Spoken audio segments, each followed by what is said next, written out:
Are you concerned about the tax implications of your high balance retirement accounts as you approach the distribution phase?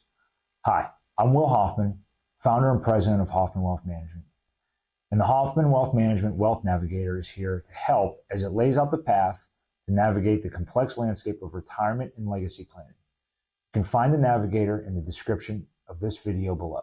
If you are wealthy and reaching your distribution phase, your high balance retirement accounts can create some burdensome tax situations, particularly when it comes to legacy planning. Here are 5 potential pitfalls you should be aware of. People are very proud of their wealth, and why shouldn't you be? You've worked your entire life to build your investment accounts and often sacrificed a great deal. However, once you hit the retirement spending phase, the government changes the rules on you, and you could easily be punished for decades of following the rules and saving with discipline. The saddest part is that most people don't know what awaits them, as they've never been retired before, and they aren't aware of the potential pitfalls of their accumulated retirement accounts. Let's talk about who is most at risk. Those with traditional IRAs of about $2 million face significant tax planning challenges when you consider how much an account that size could grow over a decade or two. This is especially important when you're trying to create a legacy for your family at the end of your life. Consider this. Required minimum distributions are for life. Required minimum distributions, or RMDs, start at age 73 and only increase from there. RMDs grow based on the IRA account size, and they also increase as you age. So at age 73, the RMD may only be about 4% of the account value.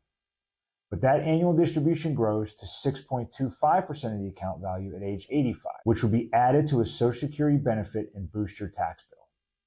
The key remedy here is to start distribution planning well in advance of age 70, with an eye on keeping taxes as low as allowed by the tax code. Beware of the expiration of the Tax Cuts and Jobs Act of 2017.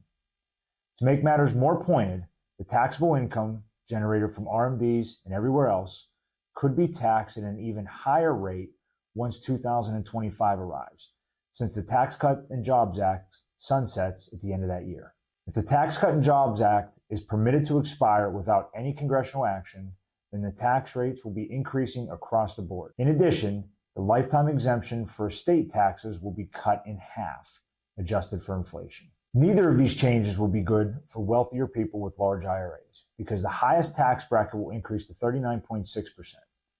Other tax brackets will increase and will also kick in at lower amounts. For example, a hypothetical couple with $300,000 of income is now paying taxes at the 24% marginal rate, but will be paying in the 33% tax bracket if the Tax Cuts and Jobs Act expires. That is a huge difference. To be clear, the expiration of the Tax Cut and Jobs Act is not the only tax policy risk that wealthier people are facing. There is serious additional tax policy risk, as income inequality is real and so are budget deficits. The only remedy here is to follow the tax legislation closely and to position income and your estate for a possible repeal of the current very favorable tax backdrop. An ounce of prevention now is worth a pound of cure later. Beware of the widow penalty. Many couples file as married filing jointly, which is an advantage status for every tax bracket except the highest one. Once one spouse dies, the surviving spouse is filing as single, which uses tax rates at roughly half of the taxable income of the married filing jointly tax bracket.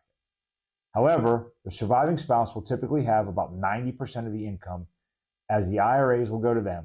The widowed person also can step into higher Social Security benefits, which are often the deceased spouses, thus giving up their own lower amount, which is typically not too significant. This shift in tax rates can amount to about an extra 10% a year in a tax rate increase for the surviving spouse. Not only that, but the widow penalty also affects Medicare surcharges, often causing the widow person to pay more in surcharges as a single than the couple did while both were alive.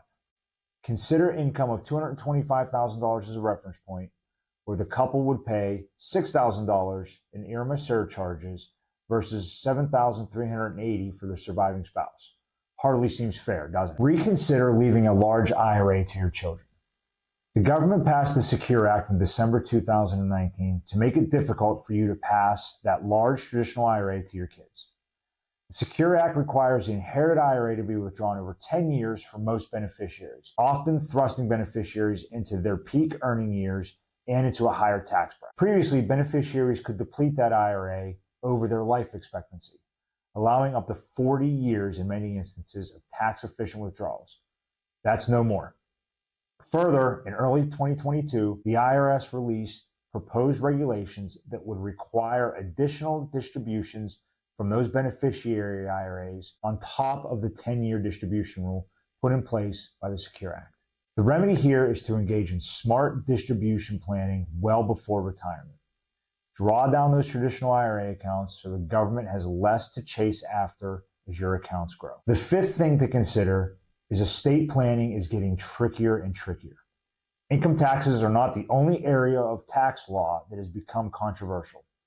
Estate taxes are also a hot button issue, with both parties fighting over the ability for well-off families to pass their wealth to future generations.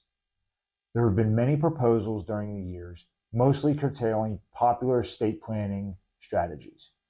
In addition, the currently very generous lifetime exclusion of $12,920,000 is due to expire at the end of 2025, and there have been proposals to decrease it before that time.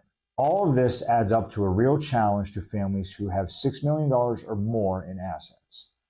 High net worth estate planning often requires years of advanced preparation, but new tax legislation is often passed with very little warning and can be retroactive if Congress so chooses. The remedy here is to have a good tax plan for retirement that focuses on the potential tax liabilities. To assist you in having a good plan for the future, our HWM Wealth Navigator helps guide us in the directions best suited for you. Please look in the link below to find that navigator and get started today.